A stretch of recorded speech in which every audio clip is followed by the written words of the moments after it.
Hello friends, universal world channel पर आप सभी का दिल से स्वागत है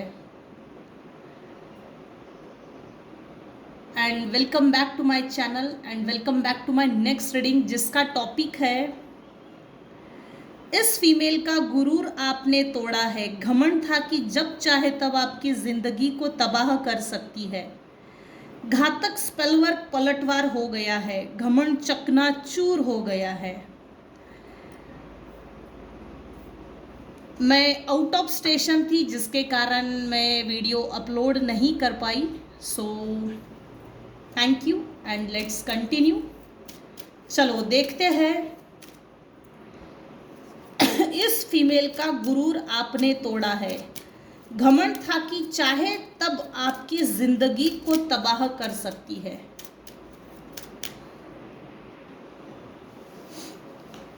इस फीमेल का गुरूर आपने तोड़ा है। घमंड था कि जब चाहे तब आपकी जिंदगी को तबाह कर सकती है।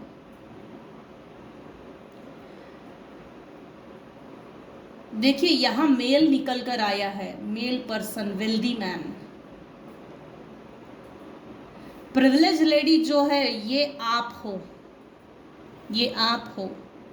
आपका शुक्र इस समय स्ट्रांग है। गुरु मजबूत है। सूर्य मजबूत है। मून प्लैनेट, चंद्र बल मजबूत है। आप दिखने में बहुत सुंदर होंगे, चाहे जो भी आपकी एज है, चाहे जैसे भी आप अपने आप को कैरी करते हो। यहाँ मेल निकल कर आया है। इसने आपको इम्प्रिजनमेंट देने की कोशिश की।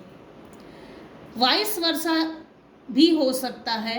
आप अपनी सिचुएशन के अकॉर्डिंग देखिएगा। इसने आपको जो बुरी यादें दी थी,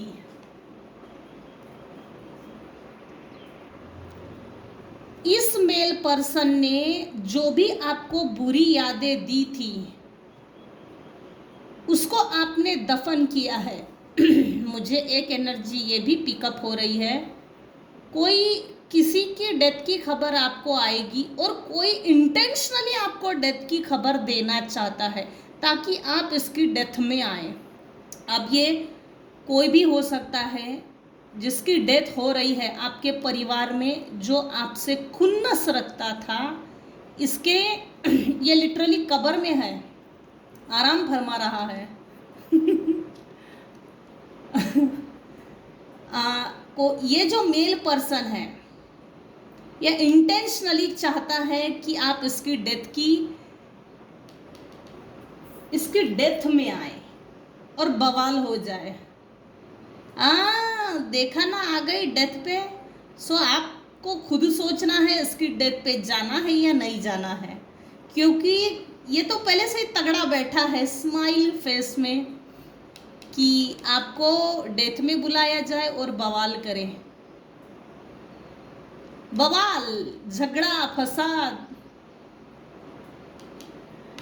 इस मेल पर्सन ने लिटरली आपको इम्प्रिजनमेंट देने की कोशिश की। Mentally, physically, emotionally, psychological problem create हो गया होगा। जैसे माइग्रेन है। माइग्रेन 8 प्रकार के होते हैं। अब इतना डिटेल में बताने को गए तो लंबा पीरियड लगेगा, लेकिन 8 प्रकार के माइग्रेन्स होते हैं। ये कभी भी आपको खुश नहीं देख सकता था। इसकी डेट ऑफ बर्थ में 13 नंबर या 3 नंबर, इससे रिलेटेड कुछ ना कुछ तो होगा। 23, 13, 3 से कुछ तो कनेक्शन है। आने वाले समय में आपको अनएक्सपेक्टेड इनकम मिल रही है। मैं ये नहीं बोल रही हूँ बहुत बड़ा कोई तगड़ा अमाउंट मिल रहा, लेकिन अमाउंट तो मिल रहा है, वो भी अनएक्सपेक्टेड। इसने बहुत कोशिश की और इस गड़े मुर्दे ने भी बहुत कोशिश की कि आपकी जोड़ी को कैसे तोड़ा जाए। आपके स्पाउस में, रिलेशनशिप में हो, पेरेंट्स हैं आपके या आप खुद मैरिड हो तो आपकी जोड़ी को बहुत तोड़ने की कोशिश की, सेपरेट करने की कोशिश की, डिवोर्स हो जाए इस हद तक, आप एक दूसरे को ना समझे, एक दूसरे का चेहरा देखकर खुन्नस पैदा हो, खुन्नस खाए जैसे। लेकिन ये हुआ नहीं है, ये हुआ नहीं है। इस कॉफिन के कार्ड के ठीक नीचे द लवर्स, ये जो भी मरा हुआ या मरने वाला व्यक्ति है ना, ये पहले शो करता होगा आपको कि मैं बहुत प्यार करता हूँ तेरे से, मुझे बहुत तेरी चिंता है, अरे बाप रे सब दुनिया भर का टेंशन तो मैंने लेके रखा है, तुम लोगों की ज़िंदगी अच्छी नहीं तो मैं दुखी हूँ, पूरे दुनिया भर की टेंशन तो सिर्फ मैंने ही पाल के रखी है, मुझे कितनी चिंता है, तुम लोगों को क्यों नहीं दिखती। ये सब ढोंग था, नाटक था। Love, care, affection, obsession, possessive nature दिखाने का ये ढोंग था, नाटक था। ये देखिए, आपकी जोड़ी को बचाने के लिए कोई स्पिरिट्स गाइड्स, कोई एंजल्स लिटरली आपकी जोड़ी को प्रोटेक्ट कर रहे हैं। आपके पार्टनर आपके प्रति बहुत अट्रैक्टेड फील करते थे। आफ्टर मैरिज आपके स्पाउस, वाइस वर्सा, आप अपने हिसाब से देखिएगा, अट्रैक्टेड फील करते होंगे। आपका शुक्र, आप दोनों की जन्म कुंडली में शुक्र बहुत मजबूत होगा। शुक्र इसकी डेथ के पहले ही या इसकी डेथ के बाद, देखो दो तरह की एनर्जी है। इसकी डेथ के बाद आपके एनर्जी, आपकी पारिवारिक जो रिलेशनशिप है उसमें न्यू बिगिनिंग होने वाली है। वाइस वर्सा ये है,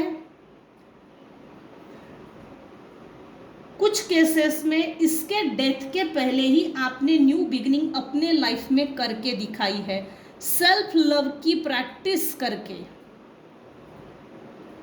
मेरे कुछ व्यूवर्स हैं जिनको इसकी मैयत की खबर समझ में भी आ गई, लेकिन ये जब जिंदा था तब भी गुस्सा करते थे, इसके नाम से चिढ़ते थे, इरिटेशंस बहुत होती होंगी क्योंकि इसने मैनिपुलेट भी बहुत किया है। ये कभी भी आपको खुश नहीं देख सकता था, इसको बर्दाश्त नहीं होता आपकी खुशी। ये देखिए, ये चाहता था कि आप एक दूसरे के लिए अनजान बन जाए, बहरूपिये बन जाए, अंधे गूंगे बहरे बन जाए और सेपरेशन हो जाए। ये चाहता था कि आप अलग हो जाए और इसके आगे घुटने टेक दे। ये हुआ नहीं है। बहुत अच्छी बात यह है कि ये हुआ नहीं है। देखिए, आपके स्पाउस के बीच में मिसअंडरस्टैंडिंग्स क्रिएट हुई है, अट्रैक्शन कम हुआ है, लेकिन सेपरेट नहीं कर सका। इसका घमंड, इस वेल्दी मैन का घमंड आपने चूर चूर करके दिखाया है। इसका घमंड इसको वापस कर दिया है, इसका ईगो, इसका हेक्कड़पना इसको वापस किया है आपने। इस फीमेल का गुरूर आपने तोड़ा है। घमंड था कि जब चाहे तब आपकी जिंदगी को तबाह कर सकता है। वेस्टिंग टाइम, ये आपको लगातार कहीं ना कहीं से वॉच कर रहे हैं। इसने आपको लगातार आपके लाइफ में चैलेंजेस को बढ़ाया है, स्ट्रगलिंग पीरियड को बढ़ाया है। देखिए, फीमेल कहाँ, इगोइस्टिक फीमेल आ गई, ये नार्सिसिस्टिक फीमेल है। Hurt ego getting in way of relationship etcetera. Love on the brain,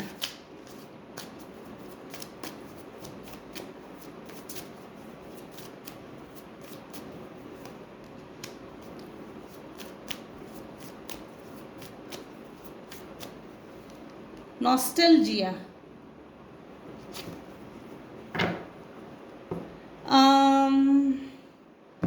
यहाँ पर ना आपकी बहनों में से कुछ है या आपके भाई में से है, लेकिन आपके सिबलिंग्स में से कुछ है। नॉस्टैल्जिया, ये इस फीमेल के हाथों आप प्रताड़ित हो गए। इसने आपको इंटेंशनली प्रताड़ित किया। सबसे ज़्यादा इसने आपकी लव एनर्जी से, अफेक्शन से, इमोशन से खेला है। इसने आपको कई सालों तक साइकोलॉजिकली डिस्टर्ब रखा। शिजोफ्रेनिया का आप शिकार होते होते बच गए, क्योंकि यहाँ डिवाइन इंटरवेंशन है। लव ऑन द ब्रेन, आप देखो, मुझे उसकी एनर्जी कम या आपकी एनर्जी ज़्यादा लग रही है। आप बहुत लवेबल पर्सन, इमोशनल पर्सन होंगे।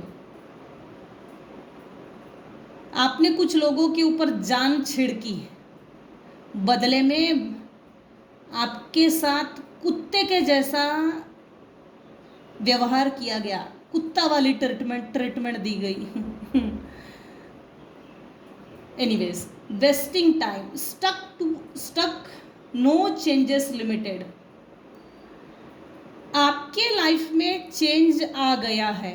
आपके लाइफ में आया हुआ परिवर्तन, चेंज देखकर कुछ लोगों की फट गई है। ये चाहते थे आप स्टक हो जाए और आपके जिंदगी का पूरा टाइम आप ऐसे ही लेजीनेस में वेस्ट कर दे, लथार्जिक बन जाए। क्योंकि कमाई करने का भी, पैसा इनकम सोर्स कमाने का भी एक एज वाइज टाइम पीरियड होता है। अगर आपने स्टार्टिंग के 30 साल मेहनत नहीं की तो आपको 30 साल के बाद बुढ़ापे तक और बुढ़ापे के मरने तक भी आपको स्ट्रगल करना पड़ेगा पैसा कमाने के लिए। आपने बिफोर 40 बहुत ज़्यादा मेहनत ली है ताकि आपका बुढ़ापा सेफ हो। ये सब पर लागू नहीं होगा। आपकी हार्डशिप, आपका हार्ड वर्क करना, आपका वर्कोहोलिक बिहेवियर कुछ लोगों को, ये इस फीमेल को खटक रहा है। आप पैसे की, आपने जैसे नोटों की गद्दी बनाई है। ऐसा कुछ लोगों को लग रहा है। इस ईगोइस्टिक फीमेल को तो बहुत ज़्यादा, इसका ईगो चकनाचूर हो गया है। आप स्टकनेस से बाहर आ गए हो। इसने कभी भी एक्सपेक्ट नहीं किया था कि आपके लाइफ में चेंज आएगा। लिमिटेड चेंज आ सकता है, इसने ये सोचा था, लेकिन परमानेंट चेंज आ गया है। ये फीमेल आपको फेक अकाउंट, आपका अगर कोई सोशल मीडिया प्लेटफॉर्म है या आप काम कर रहे हो तो ये आपको लगातार फेक अकाउंट से देख रही है और फेक अकाउंट से आपको चैट कर रही है। व्हाट्सएप सेंड करना, इंस्टाग्राम से, पता नहीं किस किस से, ये लगातार आपको सोशल मीडिया से, फेक अकाउंट से आपको चैट करती है, आपको रिप्लाई करती है। Fake social media account to spy, Facebook, Instagram, Twitter, WhatsApp, फलाना फलाना। इसकी ईगो हर्ट हो गई है क्योंकि आपने हार्डवर्क करके अपना प्लेटफॉर्म बनाया है, अपनी जिंदगी को बेहतर बनाया है, अपने समय को बदला है। समय का परिवर्तन करना जरूरी है, वरना समय आपका परिवर्तन कर देता है। आपने अगर अपने लाइफ में राइट टाइम पे राइट डिसीजन नहीं लिया तो आपके हिस्से का राइट डिसीजन कोई और ले लेगा। वही चीज यहाँ हुई है। आपने अपने लाइफ में राइट टाइम पे, राइट एज में राइट डिसीजन लिया। इसमें यूनिवर्स ने आपका साथ दिया, जिस भी भगवान को आप मानते हो, और वो राइट डिसीजन इतना राइट बैठ गया कि इसकी ईगो धज्जियां उड़ गई है, इसकी बूटॉक्स के नीचे हीटर बैठ गया है। और आग जलाइए, मैं तो बोलती हूँ लगातार आग जलाइए। Getting evidence, proof, facts, screenshot. इसने अपनी ईगो में आकर जरूर कुछ ना कुछ गंदी हरकतें की है। स्पेल वर्क, स्पेल कास्टिंग से रिलेटेड है। Same shit different day.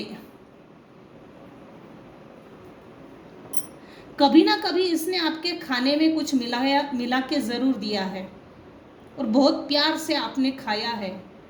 Same shit different day.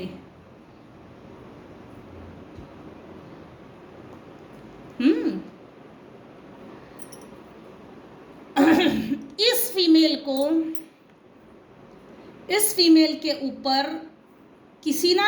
Female के ऊपर किसी तरह का केस भी लग गया है। कोर्ट कचहरी के लफड़े में ये फंस गई है। दूसरी चीज़, इसको medical issue, major medical issue create हो चुका है। ये आपको परमानेंट बीमार कर देना चाहती थी, बीमारी इसको लग गई। इसने कभी ना कभी आपके ऊपर मॉनिटरिंग स्पिरिट तो भेजी ही थी, क्योंकि यह दिख रहा है इसने आपके ऊपर स्पिरिट अटैक भी किया था, साइकिक स्पिरिचुअल अटैक, ताकि आप हमेशा बेड रिडन रहे, बीमार रहे, लथार्जिक रहे, आपके अंदर क्रिएटिविटी ना रहे। सदा सर्वदा अगर आप बीमार रहेंगे, ऑफ कोर्स अगला दिन अच्छा नहीं रहेगा। रात में नींद अगर पूरी नहीं हुई तो अगला दिन भी अच्छा नहीं जाएगा। इतना सोची समझी प्लानिंग प्लॉटिंग थी, ये रिवर्स बैक हुई है। आपके कर्मा अच्छे थे या आपने कोई रेमेडी की है, जो भी है, सॉल्यूशन किया है, जो भी किया है, ये रिवर्स हुआ है। ये किसी केस में भी फंस गई है और इसको इतना बड़ा डिसीज हुआ है, ओवरी से संबंधित, पेट से संबंधित, घुटनों से संबंधित, लेग्स से संबंधित, इसके चलने में इसको प्रॉब्लम है। Sexual infection, sexual disease, rash etcetera.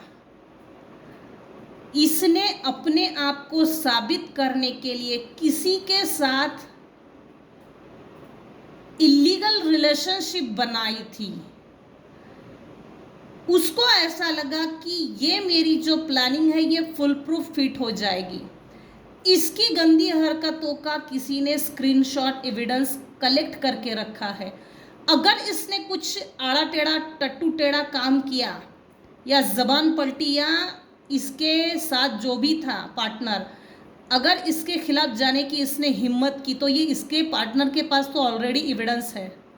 Evidence पूरा समाज के सामने एक्सपोज करके, या ये जो इसका पार्टनर था सेफ निकल गया, ये चीज़ हुई है। बोया बबूल तो आम तो लगेगा नहीं, भूख तो। इस फीमेल का गुरूर आपने तोड़ा है। घमंड था कि जब चाहे तब आपकी जिंदगी को तबाह कर सकती है। इस फीमेल ने कभी ना कभी आपके ऊपर सेक्स की एनर्जी सेंड की थी। देखो, आपके और इनके बीच में डिस्टेंस है। ये देखिए, आप निकल गए हो सोल इंट्रोस्पेक्शन के लिए, आप निकल गए हो। कुछ तो आपको ऐसा मिला कि आप एकदम बदल गए। ये देखिए, ये मेरे व्यूवर्स हैं, ये मेरे व्यूवर्स हैं। 9 of pentacles, king of cups. आंतरिक रूप से आपको किसी तरह का ब्रह्म ज्ञान मिला है, सिद्धि मिली है, शक्ति मिली है। आप शायद रेकी सीखते हो, कुछ तो ऐसी साधनाएं करती हो। पॉजिटिव है यहाँ पर, निगेटिव नहीं। एक दिन निकला था निगेटिव। एनीवेज, जो सात्विक साधनाएं कर रहे हैं ये उन्हीं के लिए है। मैं निगेटिव साधनाओं को लेकर नहीं बोल रही हूँ। इसने कभी ना कभी जैसे आपके ऊपर वशीकरण का करके, स्पेलवर्क करके, obsession, love spell, love obsession की एनर्जी सेंड की थी।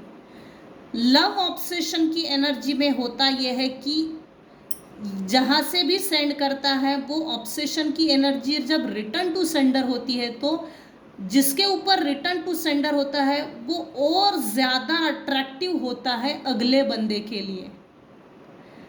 ये सबसे गंदी वाली होती है, लव ऑब्सेशन। जैसे आप इसको छोड़ के चले गए हो, यहाँ दिख रहा है, डिस्टेंस है, ये छोड़ के चले गए हो। ग्रहण लगी हुई परिस्थिति को छोड़कर आप आगे निकल गए हो।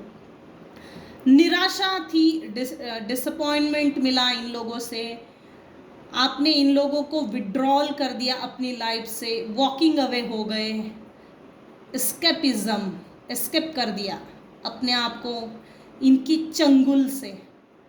उसके बाद आपने अपने ऊपर तो काम किया ही, प्लस फाइनेंशियली कैसे ग्रो करना चाहिए इस पर भी फोकस हो गए। इन्होंने आपको लेबर बनाने की घर का लेबर बनाना चाहते थे, घर का कुत्ता। जैसे काम वाली बाई लोग होते हैं ना, घर में जो काम वाली बाई लोग आते हैं, सेम यही ट्रीटमेंट किसी के साथ हुई है मेरे व्यूअर्स में से। लेबर बनाना चाहते थे, मेरे मर्जी का गुलाम। ये हुआ नहीं है। कुल मिला के कोई एक ग्रुप है जिसके खिलाफ आपने बहुत mental, physical, social, emotional, financial लड़ाई लड़ी है। ये लोग आपसे बहुत ज़्यादा कंपटीशन फील करते हैं, डिबेट फील करते हैं, jealousy, hatred, anger, anxiety, ego. इन्होंने बचपन से ही ये चीज शो की है, डिसएग्रीमेंट। हम तेरी किसी भी चीज में सहमति नहीं देंगे। हमने सर्टिफिकेट बना ली है अपने लिए कि हमको तेरे लिए अच्छा नहीं बोलना है। जब नहीं बोलना ये बात डिसाइड हो गई और सामने वाले ने एक एज के बाद, जब मैच्योर्ड हो जाता है व्यक्ति, समझ गया कि मेरी बात को तुझे समझना नहीं है, इट्स ओके, आप निकल गए हो और सामने वाला आपको जाते हुए देखा भी, उसको अच्छा लगा था, उसने ये सोचा था कि तू एक ना एक दिन पलट के आएगा। ये जो निगेटिव हेवी कॉन्फिडेंस था ना, इन सब चीज़ों की धज्जियाँ उड़ गई है। इसमें भी लड़ रहे हो, इसमें भी लड़ रहे हो। ये देखिए, ये सब 5 लोग आपस में बेधुंध बेसुध होकर लड़ रहे हैं। पता ही नहीं चल रहा कौन किसके साथ लड़ रहा है। कंपटीशन के कारण है ये। मेरे व्यूअर्स से कभी भी कंपटीशन नहीं हो सकती, क्योंकि मेरे कुछ व्यूअर्स है जो लिटरली सिंसियर है, इनोसेंट है और दूसरे से कंपटीशन नहीं करते। कंपटीशन करना है तो अपने आप से करो, दूसरे से कंपटीशन करके क्या फ़ायदा? कोई फ़ायदा नहीं है। सेल्फ रिस्पेक्ट नहीं रहता उसमें। दूसरे से जब कंपटीशन करते हैं तो उसमें जेलसी आ जाती है, उसमें इस हद तक ईगो क्लैशेस होती है कि सामने वाले का जब तक खून नहीं करेंगे तब तक हम जीत नहीं सकते। इस तरह की हीन भावना आ जाती है। मेरे व्यूअर्स ने इस हीन भावना में, कंपटीशन में हिस्सा ही नहीं लिया है। कंपटीशन करना है तो खुद से और खुद तक सीमित रखो। दूसरे से कंपटीशन करके कोई मतलब नहीं है।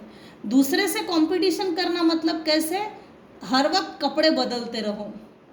उसने जो, अगर उसने 1000 रुपये का ड्रेस पहना है तो मैं 1200 का लूँगा, उसने 1500 का लिया तो अब मैं 1800 का लूँगा, उसने 2000 का लिया है तो मैं अब 2500 का। ये लगातार कपड़े बदलने वाली competition, ego, competition, ego, never ending process.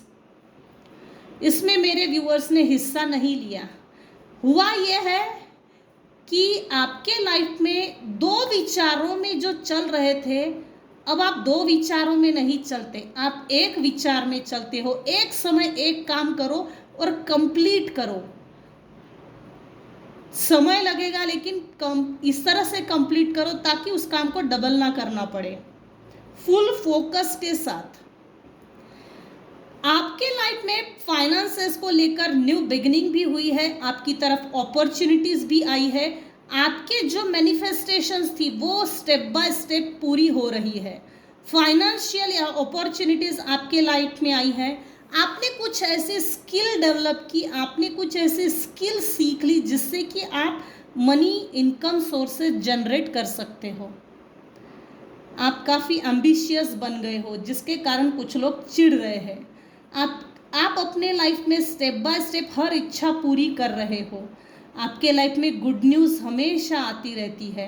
आपने इतना इन्फॉर्मेशन कलेक्ट कर लिया है, आप एक इन्फॉर्मेटिव पर्सन लगते हो सामने वाले को, इतना नॉलेज इसके साथ, इसके पास। आपने जीवन में कई चैलेंजेस को फेस किया है कंपटीशन के कारण। आप भले ही कंपटीशन नहीं करते हो, लेकिन आपसे लोग कंपटीशन करते हैं। आप प्रोटेक्टिव हो, चाहे जिसने जैसा स्पेल वर्क सेंड करे, लेकिन आपकी जो साधनाएं हैं वाकई में अच्छी है, क्वालिटी मेंटेन की है आपने, क्वालिटी क्वांटिटी अच्छा है। आपको यूनिवर्स का प्रोटेक्शन मिल चुका है। ये लोग आपको कंट्रोल करना चाहते थे, लेकिन आपने इनको जो लड़कर दिखाया है ना, बेटा ज़्यादा बात मत कर, ये देखिए आप अपने सिंहासन पे बैठ गए, मजबूत सिंहासन बनाया है आपने, आप अपने थ्रोन पे बैठ गए। आप इमोशनल होकर अब डिसीजन नहीं लेते, बैलेंस पर्सन देख रहे हैं आपको, डिप्लोमेटिकल हो जाइए। मेरे कुछ व्यूवर्स हैं जो लिटरली जैसे सरल हो, सहज हो। नार्सिसिस्ट लोग कभी भी सरल और सहज नहीं होते। नार्सिसिस्ट लोग कभी भी भगवान को थैंक यू नहीं बोलते। उनके लाइफ में कोई एक ऐसा व्यक्ति, ऐसा बंदा होता है जो इमोशनल होता है, उसकी पॉजिटिव एनर्जी के कारण ये नार्सिसिस्ट लोग ऊंचाई, सक्सेस की सीढ़ियां चढ़ते जाते हैं। इमोशनल लोगों के लाइफ में ज़िंदगी में पैसा कम होता है। इसका कारण है दूसरे का दुख देखने की बर्दाश्त नहीं कर सकते, जिसके कारण इमोशनल लोग फाइनेंशियली वीक होते हैं और फाइनेंशियली पीछे रहते हैं। नार्सिसिस्ट लोग सीढ़ियाँ इसलिए चढ़ते हैं, इतना हो गया इसको और आगे बढ़ाना। इनको ये इंस्पिरेशन नहीं लेते, ये जेलसी में आकर, ईगो में आकर आगे बढ़ना चाहते हैं। इनको इनके परिवार में कभी कोई इज्जत नहीं देता, इनका रिस्पेक्ट होता ही नहीं है, लेकिन इनका कंट्रोलिंग बिहेवियर के कारण ये ऐसा दिखाते हैं कि मेरा कंट्रोल पूरे परिवार के ऊपर है। अगर इनके कंट्रोल के बारे में समझ गया या इनका कंट्रोल परिवार के ऊपर से छूट गया तो ये पगले हो जाते हैं अंदर से। बाहर से बहुत दिखाते हैं कि हम मजबूत हैं, ऐसा कुछ नहीं है। इनका एक बार कंट्रोल छूट गया तो ये अंदर से डिप्रेस्ड हो जाते हैं, emotionally withdrawal, emotionally drained person हो जाते हैं। सो एनीवेज, क्योंकि ये जो फीमेल है ये ईगोइस्टिक भी है और नार्सिसिस्टिक भी है, इसमें साइकोलॉजिकल प्रॉब्लम भी आ गया है। और एक एज, जैसे एक एज के बाद फीमेल 45 के बाद, 40 के बाद मोनोपॉज का भी इसको प्रॉब्लम हो गया है। मोनोपॉज, इसमें चिड़चिड़ापन बहुत ज़्यादा हो रहा है, गुस्सा करना, मारामारी करना, झगड़ा करना, लड़ाकू विमान छोड़ देना, ये सब इसके साथ हो रहा है। अच्छी बात तो ये है कि मुझे सबसे बड़ी अच्छी बात तो ये लगी कि आपने ऐसी फीमेल का ईगो तोड़ दिया है, गुरूर तोड़ा है, घमंड तोड़ा है। आपने इनसे बदला लेने से कई गुना अच्छा ये समझा कि सेल्फ लव में आ जाओ, और हर व्यक्ति को थोड़ा सेल्फ लव करना भी चाहिए। अगर आप सेल्फिश नहीं होंगे तो आप आगे भी नहीं बढ़ सकते। हमेशा इमोशनल फूल बने रहने का मतलब है बेवकूफ़ बनने का सर्टिफिकेट सामने वाले को दे रहे हो। मैं इमोशनली बेवकूफ़ नहीं हूँ, मेरा भी खुद का प्रैक्टिकल माइंडसेट है। अगर आप सामने वाले को कंट्रोल नहीं कर सकते या आपको कंट्रोलिंग डिप्लोमेटिक पावर आप नहीं सीख रहे हो, टेक्निक्स को नहीं सीख रहे हो, तो आप अपने लिए गड्ढा खुद खोद रहे हो। थोड़ा नार्सिसिस्ट इमोशनल व्यक्ति को होना ज़रूरी है। अगर आप थोड़ा नार्सिसिस्ट नहीं बनेंगे तो आप ऊंचा नहीं उठ सकते। ऊंचा उठना है तो इमोशनल चीज़ों को, इमोशनल लोगों को, अपने अंदर के इमोशंस को थोड़ा छुपा के रखिए, नार्सिसिस्टिक बिहेवियर डेवलप कीजिए, ताकि आप अपनी ज़िंदगी में इतना तो ऊंचा उठो, इतना तो अचीव करो जिससे कि अपना बुढ़ापा, अपने बच्चे सही ढंग की लाइफ जी सके। स्पेलवर्क, घातक स्पेलवर्क किया था इसने, वो पलटवार हो चुका है। वो पलटवार उसी के ऊपर होने के कारण उसका घमंड भी चकनाचूर हो चुका है। तो यही तक रखते हैं आज की रीडिंग। आज की रीडिंग में अगर आपको कुछ भी पसंद आया हो तो प्लीज़ लाइक कीजिए, शेयर कीजिए, सब्सक्राइब कीजिए। Thank you so much for listening and watching my channel. Take care and bye bye.